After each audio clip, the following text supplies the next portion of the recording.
خب حالا واسه استاک مارکت ایالات متحده خدمتتون عرض کنم که این بخشم خیلی شیرین و قشنگه. به نظرم گوش بدید که میتونه واقعا مثبت باشه. استاک ایالات متحده، ببینید برای استاک هر کدوم از این دوتا کاندیدا یک پلن متفاوتی داره. کامالا هریس میگه که من میخوام مالیات شرکت ها رو افزایش بدم، یعنی از 21% که الان هستش افزایش بدم به 28%. این میزان سودسازی شرکت ها رو کاهش میده و طبیعتا قیمت سهامشون هم باید بیاد بر اساس این سودسازی تعدیل بشه، باید بیاد پایینتر بگه من دارم این کاهش سودسازی رو پرایس میکنم. ترامپ اینجوری نیست، به شدت دابیشه و میگه که من میخوام مالیاتی که شرکت ها میپردازن رو از 21% کاهش بدم به 15%. حالا از نظر در واقع از نظر آماری ما بیایم اینو بررسی بکنیم، بانک آف امریکا جدولی منتشر کرده که کاره به وضوح به شما نشون میده اگر هریس بیاد ضربه ای که وارد میشه به استاک مارکت به سودسازیشون تقریبا 4.7% بر اس&پی ضرر میزنه، به ای پی اسش ضرر خواهد زد و کاهش خواهد داد. ای پی اس در واقع earnings per share شرکت های S&P 500. ولی ترامپ نه، ترامپ 4% EPSشون رو افزایش خواهد داد. برای همینی که میگیم ترامپ بیاد برای اینا مثبت خواهد بود. الانم که میبینید شاخص ها انقدر دارن رشد میکنن، یه بخشیش مربوط میشه به پرایس بازگشت ترامپ. اگر داو انقدر خوب اومده بالا، اگر سهام شرکت خودش یه همچین رشدی رو داره و برای اولین بار شرکت دونالد ترامپ ارزشش از شرکت نیویورک تایمز رفته بالاتر، این خودش داره نشون میده که بازار چی رو داره پرایس میکنه. و یه چیزی هم خدمتتون بگم، وقتی که شما میبینید سر یه دونه مثلا پرایس انتخابات و یه سهامی که شاید خیلیایی هم که اومدن خریدن پول آوردن تو این سهم اصلا نمیدونن این شرکت چیه، چی کار میکنه، سودسازیش چیه، اصلا کی به کیه، چی به چیه، هم فقط میدونن این شرکت ترامپه، این پول زیاد رو داره به شما نشون میده، پول اضافه رو داره نشون میده. خب اگه این پول اضافه سرخوشیه نبود، این شرکت تو این تایم کوتاه از نیویورک تایمز آمریکا ارزشش بالاتر نمیرفت، بیت کوین اینقدر سریع این رشد رو نمیکرد و اون پول مازاده هست تو مارکت. هنوز مارکت خشک نشده. این یه نکته که باید بهش توجه داشته باشیم. حالا یه عامل دیگه رو میام واسه سهام بررسی میکنیم، چیه؟ عوامل فصلی برای سهام ایالات متحده در سالهایی که انتخابات ریاست جمهوری بوده از 1928 تا الان. پس ما هر سال رو نمیایم بررسی بکنیم، ما هر 4 ساله، سالهایی که توش انتخابات بوده، میگیم آقا از 1928 تا الان هر سالی که توش انتخابات ریاست جمهوری بوده به صورت میانگین پرفورمنس سهام در ماه‌های مختلف سال چه شکلی بوده. به همین سادگی الان اگر شما توجه بفرمایید سپتامبر و اکتبر منفی بودن. سپتامبر که میدونید سیزنالی کلا از نظر فصلی ماه منفی بود که این امسال این طلسم خودش رو شکست، خوب رشد کرد. اکتبر منفی بوده، فعلا مثبت دیدیم. نوامبر و دسامبر مثبت ترین ماهان که اگر بخواد یه ترامپی بیاد احتمالاً این قاعده واسش نقض نشه. مثلا دسامبر رو شما میتونید ببینید به صورت فصلی 83% از ماها رو رفته بالا، رشد داشته 83%. پس احتمال اینکه بخواد بریزه خیلی کمه دیگه، مثلا کمتر از 17% میشه. 83.3% احتمال اینه که بالا ببره. آیا نمیتونیم 1 دسامبر خیلی منفی داشته باشیم برای سهام ایالات متحده؟ چرا که نه؟ مثلا یهو چین میاد حمله میکنه تایوان، هیچ قطعیتی وجود نداره.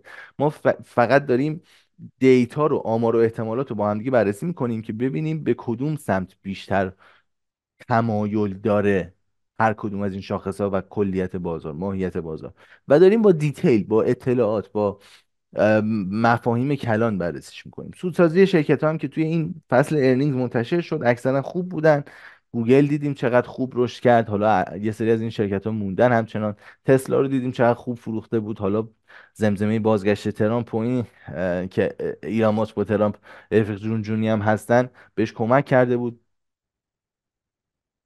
22% رشد کرد بعد ارنینگش، 24% فکر کنم. ولی خب این مسئله هستش دیگه که سودسازیشون خوب بوده.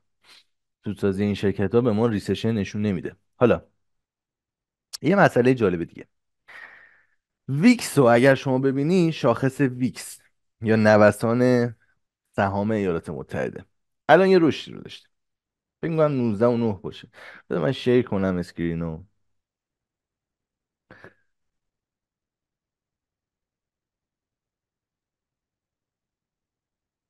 خب روز شکدار نگیریم. 19 و 7 الان. خب این خیلی مهمه ها، خیلی نوسان خاصی رو مارکت نمیبینه. چرا دارم میگم؟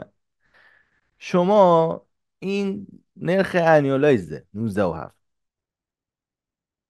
شما میای این رو تقسیم بر رادیکال 12 میکنی، تقسیمش کنم بهتون میگه که تا یه ماه بعد چه نوسانی رو داره میبینه بازار آپشن. چون ویکس نوسان بازار سهام رو از بازار آپشن میبینه دیگه، در واقع از اون طرف بررسی میکنه. ما میایم این طرف، اه، در واقع 19 و 72 رو تقسیم میکنیم بر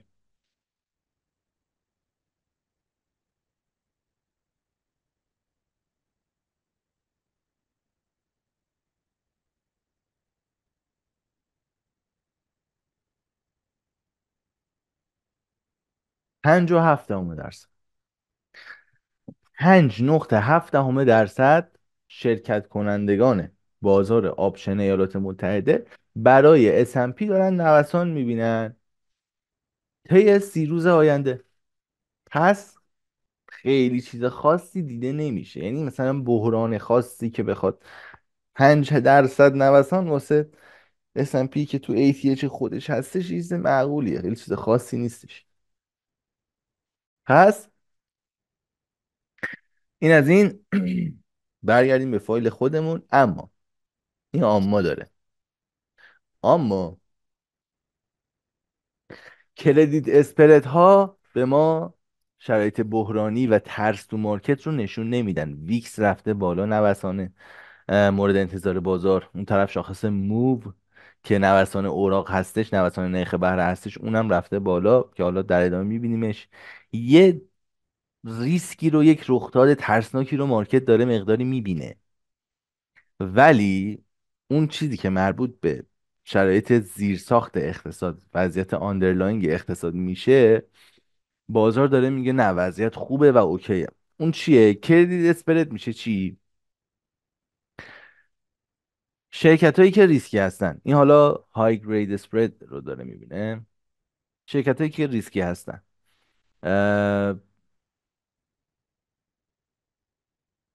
های گرید نه، شرکت هایی که قوی هستن، شرکت های خوب ایالات متحده، اینا واسه اینکه پول در واقع سرمایه جمع بکنن میان یه سری اوراق میفروشن. مثلا شما فرض کنید اگزان یه شرکت نفتیه، میگه آقا من 10 میلیارد دلار پول میخوام. خب میاد به مدت اوراق 5 ساله، یعنی با سررسید 5 ساله به مردم میفروشه. به یارو میگه آقا این تو این برگر رو بگیر، من طی 5 سال آینده بهت سود میدم، آخر اون تایمم اصل پولتو بهت برمیگردونم. بدهی منو داری میخری در واقع. اگزان میگه دیگه. همین کار دولت هم داره میکنه، خیلی مفهومش ساده است. آمریکا دولتش میگه آقا من خرج و مخارج دارم، میخوام پل بسازم، پول ندارم، میام اوراق میفروشم به مردم، پولشون رو میگیرم، اوراق 10 ساله مثلا میفروشم بهشون، یه پولی رو میگیرم باش اون پله رو میسازم، 10 سال بعد بهشون این پوله رو برمیگردونم، توی این مدت هم که سودشون رو بهشون میدم دیگه. شرکت هم این کارو میکنن، خیلی ساده است. اون ترژوری این کورپوریت بانده. شرکتی هم میاد اوراق میفروشه و سرمایه جذب میکنه. حالا این شرکت ها یک در واقع بازدهی داره اوراقشون. خب یک بازدهی داره از یه زمانی تا یه زمانی. شما میای این بازدهی رو بررسی میکنید. مثلا میگه آقا طی 6 ماه گذشته بازدهی اوراق این شرکت ها نسبت به بازدهی ترژوری چقدر تغییر پیدا کرده. چرا مهمه؟ ترژوری برای دولت ایالات متحده است. دولت ایالات متحده هر موقع بخواد یه دکمه رو میزنه، دستگاه پول چاپ کن براش پول چاپ میکنه و هیچ موقع دیفالت نداره، هیچ موقع ورشکستگی نداره، ریسک ورشکستگی براش صفره. پس اوراق ایالات متحده ریسک فریه. زمانی که شرایط برای اقتصاد ترسناک بشه، مردم سنسشون بدتر بشه و ریسک گریز بشن نسبت به شرایط اقتصادی، میگن آقا من نسبت به شرکت ها نمیام بولیش بشم اینجا پول بدم دست شرکته، چون ممکنه این فروشش آسیب ببینه، مردم ازش نخرن، بیچاره بشه، اوراقش ورشکسته بشه، پول من نتونه بده، یا حداقل دچار نوسانات مالی بشه، منم این وسط بخواد اذیت بکنه. پولشو میبره میذاره تو ترژوری، اوراق آمریکا رو، دولت آمریکا رو میخره. رشد اقتصادی که بالا باشه، شما میگه آقا من چرا بخوام پولمو بذارم تو ترژوری؟ مثلا اوراق 2 ساله بخوام بخرم مثلا با نرخ 4% 5% تو 2 سال، میذارم تو استاک مارکت تو 4 ماه مثلا 10% میره بالا، میذارم تو بیت کوین تو 4 ماه مثلا 20% میره بالا، چرا بذارم تو اوراق؟ میری ریسک میکنی. ولی زمانی که بترسی، یه مقدار نسبت به اقتصاد ترس ایجاد بشه، میری سمت ریسک فریه. خب اینجا این چیز مسئله واسه ما مهمه. این شاخص مشکی که شما دارید میبینید، این خط مشکی میاد میگه آقا من چی رو بررسی میکنم؟ اول بالا پایینیشو بیارم. این های ییلده، این حالا این اوراق جانک دیگه، این واسه اوراقی هن که خیلی در واقع اعتبار خوبی هم ندارن. میاد میگه که آقا زمانی که ریسک تو اقتصاد میره بالا، مثلا این دوران کرونا، اختلافش رو میاد میسنجه، میگه بازدهی اون اوراق شرکتی ها نسبت به اوراق خزانه داری چقدر بیشتر شده، چقدر کمتر شده. اختلافشون رو میاد میسنجه. هر چقدر این اختلاف زیادتر میشه، یعنی مردم استقبالشون نسبت به اون اوراق خیلی کمتر شده و نسبت به ترژوری بیشتر شده. هر چقدر کمتر میشه این اختلافه، یعنی مردم تمایلشون نسبت به ترژوری کمتر شده، نسبت به اوراق شرکتی بیشتر شده، دارن وضعیت رو طوری میبینن که این شرکت ها بتونن خوب سودسازی بکنن و آپشن بهتری باشن. 2019 داریم میبینید یه اسپایکی داشتیم اینجا و این اسپایک ریفلکشن این بود که مردم نسبت به وضعیت اقتصادی ترس داشتن. 2015 همینطور، 2015 16 این مسئله رو ما دیدیم، اون بحث نفت و مسائلی که وجود داشت. اینجا هم ژانویه 2022 زمانی که فد اومد تایتنینگ انجام داد، بازار سهام داشت میریخت، مارکت یه مقدار ترس ریسشن گرفته بود، میبینی این اسپردا یه رشد عجیب غریبی رو داشتن تا نزدیک های 7% هم رفتن بالا. ولی الان در پایین ترین سطوح تاریخی خودشون هستن، پایین ترین سطوح چند دهه اخیر خودشون، و رشد خاصی رو هم تجربه نکردن. یعنی میگن آقا چه کامالا هریس بشه چه ترامپ، وضعیت اقتصاد به صورت آندرلاین خوبه، قویه. این الان وضعیت با بایدن ما داریم رشد اقتصادی 3% رو میبینیم دیگه. پس کامالا هم بیاد نمیخواد خیلی آسیبی بزنه. آندرلاین وضعیت سهام ایالات متحده پس بد نیستش. هیجانات کوتاه مدت خیلی، یعنی چیزی هم که این چارت نشون میداد، میگه آقا الان یه رشدی رو که ما داریم تو شاخص ویکس میبینیم، توش کردیت اسپردا نمیبینیم. یعنی این بیشتر برگرفته از هیجانات و رخدادهای موقت، در زیر ساخت اقتصاد اتفاقی به اون صورت نیفت. دو تا شارت زیبا اینجا داریم که میگه mentions of bottom surged. میگه آقا زمانی که شرکت ها میان از کف، یعنی گذر از کف سودسازی خودشون حرف میزنن تو گزارش مالیشون، معمولا اینا میان این کلیت شرکت ها رو بررسی میکنن، چند تا شرکت راجع بهش صحبت کرده. وقتی به بالاترین نقطه خودش میرسه، معمولا اون کفه واقعا ساخته میشه و دیگه سودسازی شرکت ها میچرخه، میره به سمت رشد بیشتر. الان هم اگر توجه بفرمایید، این باتمه راجبش زیاد صحبت شده، خیلی صحبت شده و میتونه نشونه ای باشه از اینکه سودسازی شرکت ها داره کف خودش رو میسازه که بره به سمت یه رشد بهتر خوبتر. چون اکثر این سودسازی که اخیرا دیدین تو اون چند تا شرکت بزرگ خفن آمریکا بود. مثلا انویدیا خیلی رونوش رشد کرد، ولی مثلا شرکت های دیگه خب 500 تا شرکت تو S&P 500. آیا اونا هم وضعیتشون اینطوری بود؟ نه، توی این مدت اینجوری نبود و اخیرا یه مقدار بهتر شد. ویکلی من منشنز، خب این هم یه چارت خیلی قشنگ و جالبیه.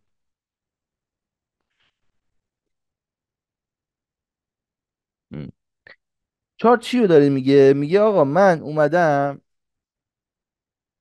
این شرکت های S&P 500 رو،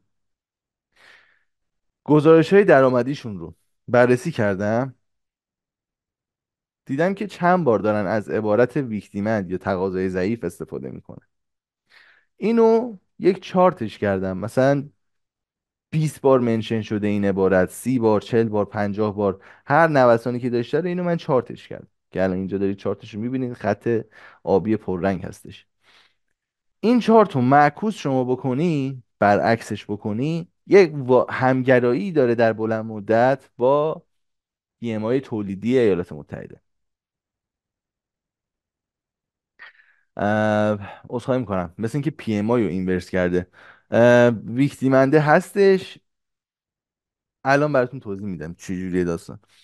میگه که هر موقع شرکت ها به نسبت گذشته اشارهشون به تقاضای ضعیف کاهش پیدا کرد، یعنی کمتر از تقاضای ضعیف صحبت کردن توی گزارش درآمدیشون، این یه روند نزولی داشت. هر چقدر این پایین می اومد پی ام آی تولیدی بالاتر میرفت.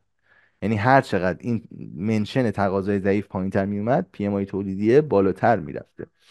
به خاطر همین دارن میگن که نسبت به پی ام آی تولیدی مقداری بولیش هستن در میان مدت، حالا مثلا 6 ماه آینده یه ریباوندی رو احتمالاً توی پی ام آی تولیدی بخوایم داشته باشیم. این یه عامل مثبتیه واسش که داره نشون میده. و عوامل دیگه حالا الان ویدیو خیلی طولانی میشه دیگه، واقعیت زمانش نیست صحبت بکنیم، ولی تو کانال حتما براتون میذارم. آمار جی دی پی امروز منتشر شد، دیدیم وضعیت خیلی خوبه. کانسومر اسپندینگ 3.7% رشد. همزمان با این جی دی پی قوی ما داریم تعدیل تورم رو هم میبینیم، یعنی تورم کاهش پیدا کرده اومده پایین، جی دی پی رشد پیدا کرده، بهره وری خوب. اینا همه برای بازار سهام مثبته. پس دید منفی نمیشه داشت روی بازار سهام. منتها اتفاقی که الان افتاده چیه؟ ببینید بازار سهام هایپر اکتیو شده. سهام هایپر اکتیو شده. علتش چیه؟ این معنیش چیه؟ اتفاقی که افتاده اینه که به صورت تاریخی شما بیاید ریاکشن بازار به گزارش های درآمدی رو ببینید، یه چیزی رو متوجه میشید. بازار الان وقتی ارنینگ خوب میبینه، بیشتر از میانگین بلند مدت خودش قیمت سهام رو بالا میکشه. وقتی ارنینگ بد هم میبینه، بیشتر از میانگین بلند مدت خودش قیمت سهام رو پایین میکشه. هایپر اکتیو شده، بیش از حد دراماتیک شده، مثل یه دختر قرقرو جیغ جیغو که یه انگوش بهش بزنی یهو میتره که هایپر اکتیو شده. مسئله که واسش ایجاد شده اینه که الان شما باید نسبت به این مسئله آگاه باشید. آقا هیجان الان بالا رفته ها، وضعیت اقتصاد خوبه، S&P الان 7% هم یهو بریزه ما دیدمون عوض نمیشه، ما به اون کاری نداریم، ما اینو میبینیم، ما این دیتا ها رو بررسی میکنیم. ولی هایپر اکتیو شده الان و چیزی که وجود داره اینه که نسبت به حرکات کوتاه مدت باید آگاه باشید که میتونه هیجانات سنگین باشه. این بیشتر برای تریدرها مهمه، برای اینوستورها به اون صورت اهمیتی نداره، ولی تریدرها باید بدونن که اون هایپر اکتیویتی الان هستش تو بازار. که یه مثالش هم تسلا بود دیگه. بازار آپشن داشت واسه ارنینگش، روز ارنینگش یه حرکت 4.6% میدید که بعد از ارنینگش 22% حرکت کرد و این خودش داره هایپر اکتیویتی رو به شما نشون میده.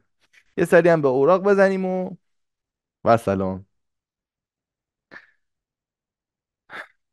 ببینید اوراق ایالات متحده تحت در واقع شرایطی که هر کدوم از این کاندیداها بخوان انتخاب بشن، احتمالاً فشار سعودی رو بازدهیش وجود داشته باشه. و برقرار باش. یکی از عواملش چیه؟ حرکت اوراق اخیرا، اوراق خیلی شارپ رفته بالا چون داده های اقتصادی ایالات متحده خیلیش بهتر از انتظارات میومد.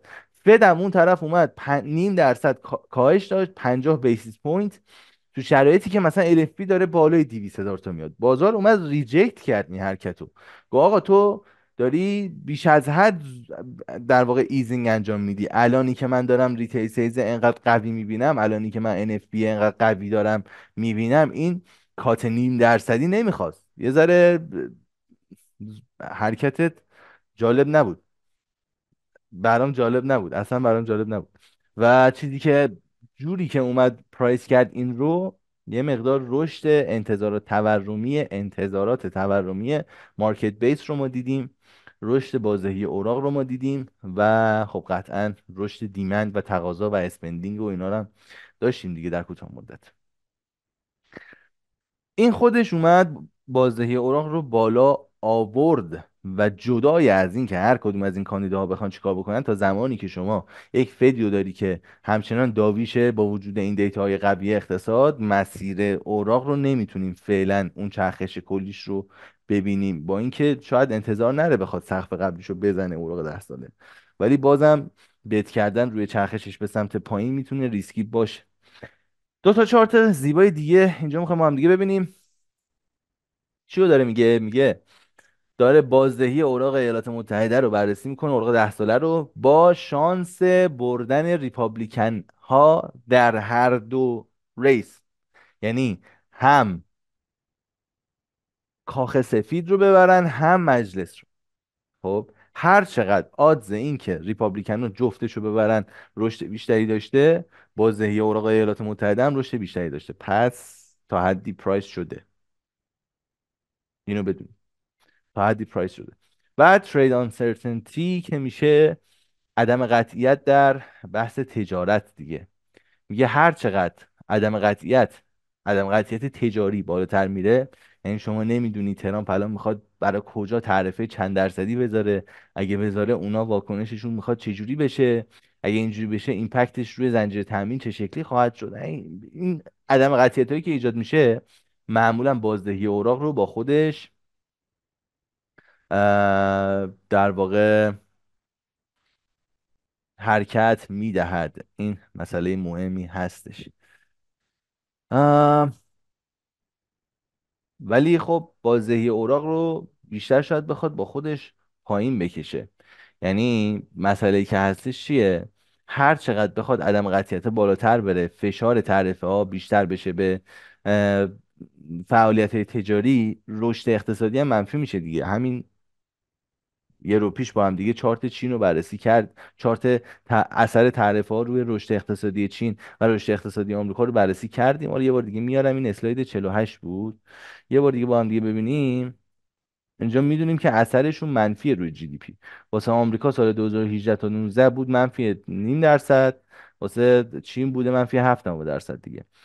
این بازدهی اوراق رو با خودش پایین میکشونه، معمولا یه فورس منفیه واسه بازدهی اوراق، چون رشد اقتصادی اثرش روی رشد منفی میشه، واسه بازدهی اوراق هم جالب نخواهد. این نکات رو بدونید، اینو در نظر داشته باشید. الان مسئله که داریم، ما داریم از ژوئن 2023 تا الان کارولیشن بازدهی اوراق با قیمت نفت رو بررسی میکنیم. کلا اوورال کارولیشن خیلی بالایی دارن، به خاطر اینکه نفت میره بالا، انتظار تورمی با خودش میکشونه بالا، و بازدهی اوراق رو هم با خودش بالا میبره. اخیرا اتفاقی که افتاد، بازدهی اوراق افزایش پیدا کرد و نفت داره کاهش پیدا میکنه. یا بخوایم بگیم افت قیمت نفت ادامه دار، بازدهی اوراق گفته من دیگه با تو کاری ندارم، میرم بالا، به خاطر بازگشت ترامپ و آمارهای قوی اقتصادی. فدی که شاید مقداری زود عمل کرده باشه، پس این مسئلهش هستش. اینجا هم اومدیم با دیتا بررسی که انجام شده نشون دادن که آقا رایزی که، یعنی از 16 سپتامبر به بعد، کل رشدی که در اوراق 10 ساله ایالات متحده صورت گرفته چقدر بوده؟ نیم درصد. از این نیم درصد تقریبا 0.3% به خاطر قدرت اقتصاد بوده، 0.2% به خاطر مسائل الکشن بوده. به خاطر اینکه ریپابلیکن سویپ داره احتمالش بالاتر میره توی بازار. پس قشنگ داریم متوجه میشیم که حالا بحث این که تو بازار شما بخوای چیکار بکنی همین میشه. ببین الان اگر مثلا ترامپ ببره، خب یه بخش زیادی از این بازگشتش، نه نمیشه گفت یه بخش زیادی، ولی یه بخشی از این بازگشتش پرایس شده توی اوراق، توی بیت کوین، توی سهام، توی شاخص دلار، توی هر چه شما بگی، بورس ایران لامصب، دلار ایران تو بورس اروپا، همه جا این تا حدی پرایس شده. تو دلار امروز میشه 70 تومن دیگه. ولی اینکه یه چند روز از انتخابات بگذره، چه اتفاق چه مسیری رو میخوان اینا پیش بگیرن اون متفاوته. اگه ترامپ بیاد و مثلا مجلس انتخاباتش دموکراتیک بشه، احتمالاً اوراق بخواد یه مقدار از این رشد خودش رو پس بگیره، به خاطر اینکه ریپابلیکن سویپ داره میبینه دیگه. اگه ترامپ نشه، اگر بازار اومده به خاطر آدز ترامپ 0.2% 10 ییر رو برده بالا، و ترامپ نشه باید یه مقدارشو بیاره پایین دیگه. منطق اینو میگه. حالا پرایسینگ کوتاه مدت میگم هیجانیه، ولی چیزی که منطقیه اینه. یعنی میخوام بگم من وقتی دارم میگم به خاطر این اتفاق افتاده، پس اگر سناریوی معکوسش اتفاق افتاد، شما دیگه خودتون قیمت گذاری رو بدونید به چه شکل میشه دیگه. یه چیز واضحیه. مثلا اگر کامالا بشه، آزی دلار میتونه بالا بره، یورو دلار میتونه بالا بره، ولی این هیجان کوتاه مدتشونه. بلند مدت حالا آزی رو کاری ندارم، وضع اقتصادش خوبه. یورو مثلا میدونم وضع اقتصادش جالب نیست، پس اینکه بخواد بره سقف قبلیش رو تو کوتاه مدت بزنه یه مقدار بعیده، چون آمریکا داره میترکونه، اروپا وضعیتش خوب نیست و خیلی توجیه نمیشه. اینکه اتفاق نیفته شاید بیفته، درصدی واسش وجود داره که اتفاق بیفته، ولی درصدش کمه و توجیه نمیشه. کاری که من میکنم چیه؟ من کاری ندارم درصدش کمه زیاده، هرچی هستش درصد رخداد کم ایمپکت زیاد، من میام ریسکم رو منیج میکنم، ایمپکتش زیاد نباشه. اگر میخوام در مورد یورو دلار تریدی انجام بدم، وای میستم این هیجانات انتخابات بره، یورو اگر بالایی زد دنبال لول هایی باشم برای شورت کردنشون. کلان به من میگه منطقا باید یه همچین حرکت رو انجام بدم. توی اون بالاهایی که میزنه با توجه به مدیریت ریسک خودم، مثلا میخوام توی یه ترید 3% ریسک بکنم، استاپ هم رو یه جایی مشخص میکنم برای خودم، میگم حجممو چقدر بگیرم که اگر این استاپ بخوره 3% از اکانتم بره. حجممو تعیین میکنم، استاپمو میذارم، میرم به کار زندگی میرسم، میرم ادامه اخبار کلان رو میخونم. این میشه بحث ترید. پس اون جداه دیگه. ما اینجا داشتیم از نظر کلانی بررسی میکردیم. و این شاخص موو چیه؟ ببینید موو هستش، نوشه رو من بزنم. موو هستش همون شاخص ویکسی که برای سهام ایالات متحده داریم، معادلش میشه موو، که الان میبینید یک رشد خیلی قابل توجهی داشته. واسه اینم تقسیم بر رادیکال 12 بکنیم، واسه 30 روز آینده تقریبا 0.4% داره نوسان رو در اوراق 10 ساله میبینه. حالا اگر ریپابلیکن سویپ بخواد باشه، احتمالاً بخواد بره بالا اولاغ، اگر کامالا بخواد بیاد، احتمالاً بخواد بیاد پایین، ولی این نوسان رو داره میبینه. مسئله که وجود داره الان، پس میدونیم هم موو هم ویکس یه رشد زیادی رو داشتن به خاطر هیجانات کوتاه مدت، اما آندرلاین مثلا ما میایم کردیت اسپرد رو بررسی میکنیم، ببینیم وضعیت یه مقدار متفاوت تره. ریتیل سیلز رو بررسی میکنیم، دیتایی که مربوط به خود اقتصاد، و چیزی که هستش اینه که الان ترسی وجود به اون صورت نداره. پس سهام ایالات متحده همچنان روش نمیشه منفی بود واقعیتش. شاید بخوایم حتی اگر محتاط هم باشیم پاییناشو بخریم، چون کلان داره میگه سافت لندینگ. سودسازی شرکتاشون هم که خوبه، موج ای آی هم که قویه. چجوری من با چه دلیلی بخوام بگم بریزه؟